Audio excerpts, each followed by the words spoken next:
नाम इंदु लेखा है। राधा रानी की असीम कृपा थी, सेवा आते यहाँ की। तो जैसा कि हम ब्रज में भ्रमण करने का आज में ठाकुर जी की लीलाओं को ही आनंद ले में, क्योंकि ठाकुर की लीलाएं तो अनंत है। कहते ना हरि रूप अनंत, हरि कथा अनंता। इसी प्रकार हमारी अनेक लीलाओं का वर्णन भांडीर वन में है। प्रथम लीला श्री जी के विवाह की है, जिसके स्थान में विख्यात हुआ।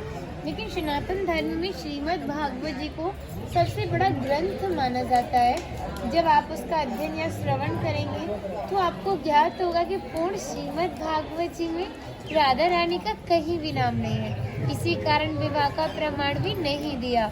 लेकिन जिस भांडीर वट के नीचे आप खड़े हो, इसका प्रमाण श्रीमद् भागवत जी में मिलता है। एक श्लोक आता है कि बृहंतो बाहि मानस्य चार यंत्रस्य गोदनम भांडीरकम नाम वटम जम्मू कृष्णा प्रोगमा। कृष्ण कालीन में यही भांडीर वट इतना विशाल था कि 4 योजनों में फैला हुआ था और वृंदावन तक शाखाएं थी।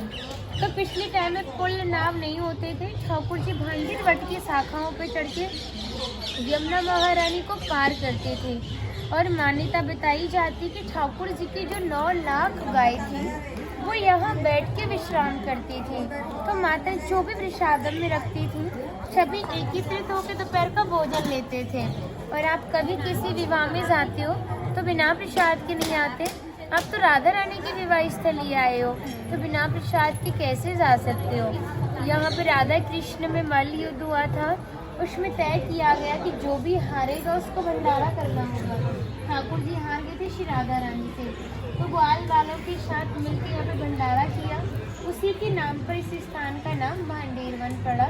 तो यहाँ पे सबसे बड़ा विशेष फल भंडारे का माना जाता है।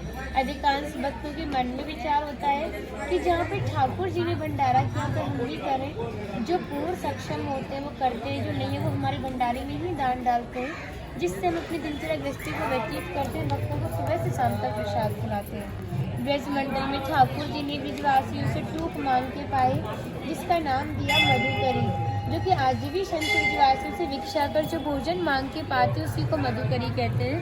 तभी शास्त्रों में बताया कि जब तक ब्रजवासी की कृपा नहीं होगी ठाकुर जी की कृपा बड़े दूर की बात है। हमारी राधा रानी ने इस स्थान के बारे में कहा कि जो भी भक्त गुप्त वृंदावन आएगा वो मोक्ष को प्राप्त होगा। तो कान्हा बोले तुम इतनी बड़ी बात को कह रही हो, लोग पाप करेंगे सीधे दौड़े भांडीर वन चले जाएंगे, क्योंकि आपने तो मोक्ष धाम ही भांडीर वन को कह दिया। तो राधा रानी ने कहा नहीं, कहा ना जिसके ऊपर मेरी विशेष कृपा होगी, जिसके प्रति भक्ति भाव सच्चा होगा, भक्त विवाह में उपस्थित होगा, वो भक्त कई बार वृंदावन आएगा। जब जाके गुप्त वृंदावन आएगा और डायरेक्ट नहीं आएगा, बीच में माध्यम जरूर रहेगा। सारा श्रेय उसी माध्यम को जाएगा जो आपको ऐसे देवी स्थान पर पहुंचाएगा।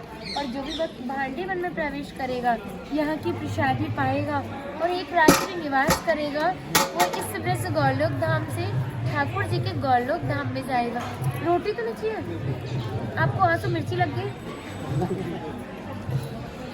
तो, क्योंकि इसी भांडीर वट के दर्शन मात्र से पुनर्जन्म की प्राप्ति नहीं होती। तस्य दर्शन मात्र नरो गर्भ न गच्छति। इसके दर्शन मात्र से उन्हें किसी भी माँ के गर्भ में जन्म। राधे राधे राधे राधे राधे।